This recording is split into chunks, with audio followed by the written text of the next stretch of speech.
इस्लामी बयानात देते चालाक वज़ीराअज़म की वारदात घरेलू तशद्दुद बिल।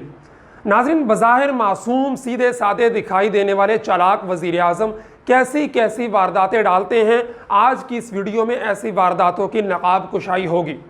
नाज़रीन, इस मुनाफिकाना रवैये का ताज़ा शाकार डोमेस्टिक वायलेंस एंड प्रोटेक्शन यानी घरेलू तशद्दुद से तहफ़्फ़ुज़ का बिल है, जो 21 जून 2021 को ऐवाने बाला में शीरी मज़ारी की जानिब से पेश किया गया, जिसे पाकिस्तान की तीनों सियासी जमातों पाकिस्तान तहरीक-ए-इंसाफ, पीपल्स पार्टी और मुस्लिम लीग नून ने मुकमुका करके मंजूर कर लिया।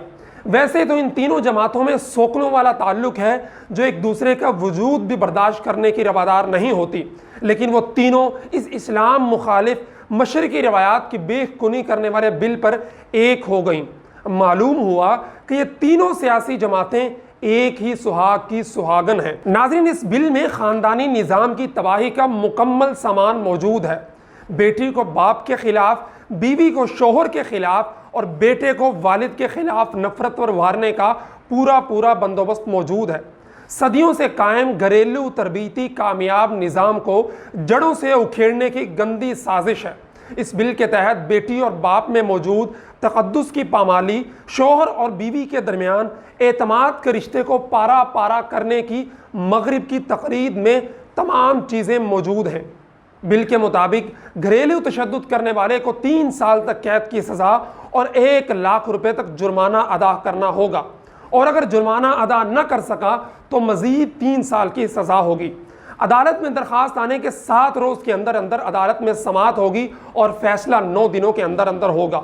बिल के मुताबिक घरेलू तशद्दुद से मुराद जिस्मानी, जज्बाती, नफ्सियाती, जिनसी और मुआशी बदसलूकी है, जिससे मुतासरा शख्स में खौफ पैदा हो या जिस्मानी और नफ्सियाती नुकसान हो। यानी कि बाप अगर बेटी को बदचलनी से बचाने के लिए कुछ ज़रूरी समाजी पाबंदी लगाता है या उसे बुरी सोहबत से बचाने के लिए घर आने जाने के औकात की उसकी कड़ी निगरानी करता है, शोहर बीवी को गैर मर्दों से बचाने के लिए पूछताछ करता है, तो ऐसी बेटी, बेटे और बीवी को बाप, भाई और शोहर के खिलाफ मुकदमा करने और उन्हें उन्हीं के घर से बेदखल करने का इख्तियार हासिल होगा। सिर्फ यही नहीं, बल्कि बाप, भाई और शोहर की तरबीती रोक टोक को जज्बाती, नफ्सियाती या मुआशी बदसलूकी करार देकर उसे 3 साल तक कैद की सज़ा दिलवाए जाने का चांस मौजूद है। इस मगरिब ज़दा ख़ानदान कुश बिल को पास कराने के लिए चालाक वज़ीराअज़म ने जो वारदात डाली है वो बहुत ही अयाराना है।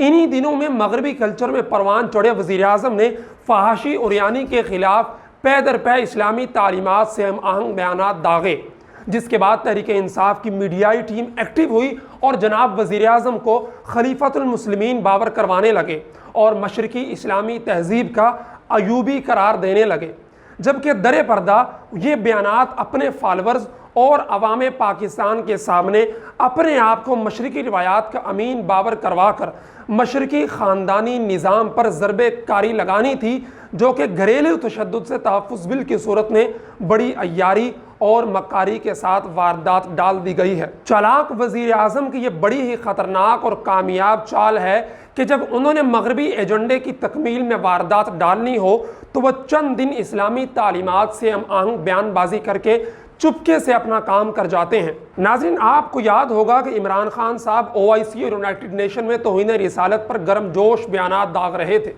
और इस्लामोफोबिया के मुताल्लिक कागजी भभकियाँ मार रहे थे, तो उन्हीं दिनों में तहरीक लब्बैक और जमीयत उलमा इस्लाम मुल्क के अंदर खान की हुकूमत की जानिब से कादियानियत नवाजी और नामूसे रिसालत कानून में तरमीम और गुस्ताखी रसूल के इकरारी मुर्तकिब अफराद की रहाई के खिलाफ सड़कों पर एहतजाज कर रहे थे।